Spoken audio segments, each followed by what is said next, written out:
வணக்கம். செய்திகள் வாசிப்பது நான் ஹரிணி ஸ்ரீ பழனிவேல். விரிவான செய்திகளை பார்ப்பதற்கு முன்பு தலைப்புச் செய்திகளை பார்க்கலாம். 145 தொகுதிகளில் திமுக கூட்டணி வெல்ல வாய்ப்புள்ளது என்று தெரிவிக்கப்பட்டது. இதையடுத்து 128 முதல் 147 தொகுதிகளில் அதிமுக வெல்ல வாய்ப்புள்ளதாக கருதப்பட்டது. 98லிருந்து 120 தொகுதிகளில் தவேக தலைவர் விஜய் வெற்றி பெற வாய்ப்புள்ளதாகவும் தெரிவிக்கப்பட்டது.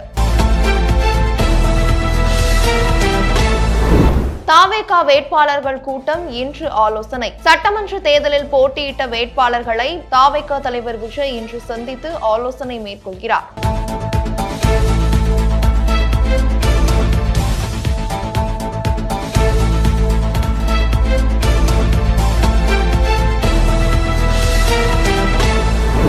மேற்கு வங்கத்தில் 92.47% இரண்டாம் கட்ட வாக்குப்பதிவு.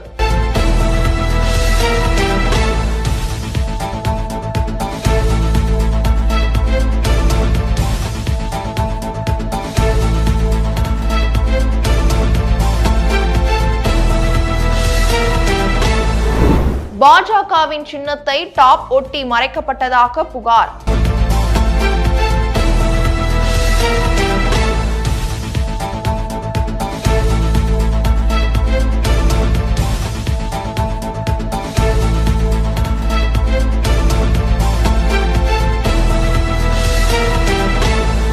மே 4ஆம் தேதி வளர்ந்த இந்தியாவை உருவாக்குவோம், உறுதிப்படை செய்வோம் என்று நரேந்திர மோடி பேச்சுவார்த்தை.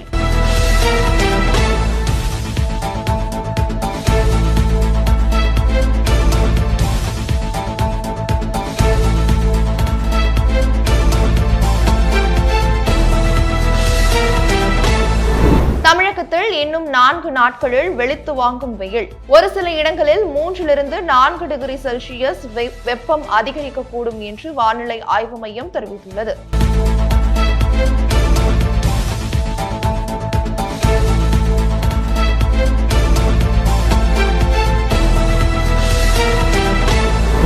மதுரையில் நடைபெறும் சித்திரை திருவிழாவில் நாளை வைகை ஆற்றில் இறங்குகிறார் கள்ளழகர்.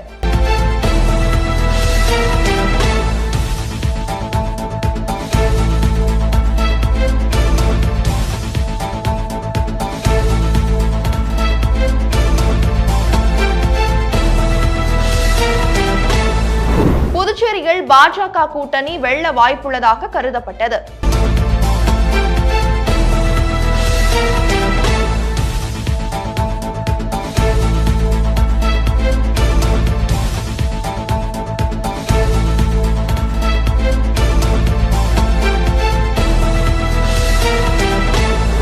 சென்னையில் ஆபரண தங்கத்தின் விலை சவரனுக்கு 1600 ரூபாய் குறைந்து ஒரு சவரன் 1,11,600 ரூபாய்க்கு விற்பனை செய்யப்பட்டு வருகிறது.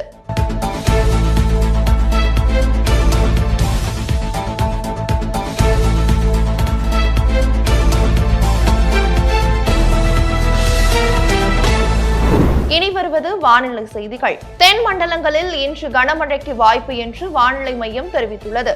மேற்கு தொடர்ச்சி மலையை ஒட்டி தென்மேற்கு பகுதிகளில் வளிமண்டல மேற்கு சுழற்சி காரணமாக தமிழகத்தில் ஒரு சில இடங்களில் கனமழை பெய்யக்கூடும் என்று சென்னை வானிலை ஆய்வு மையம் தெரிவித்துள்ளது. இத்துடன் செய்திகள் நிறைவடைகிறது. மேலும் பல்வேறு செய்திகளை தொடர்ந்து காண இணைந்திருங்கள் சேனல் 5 செய்திகளோடு.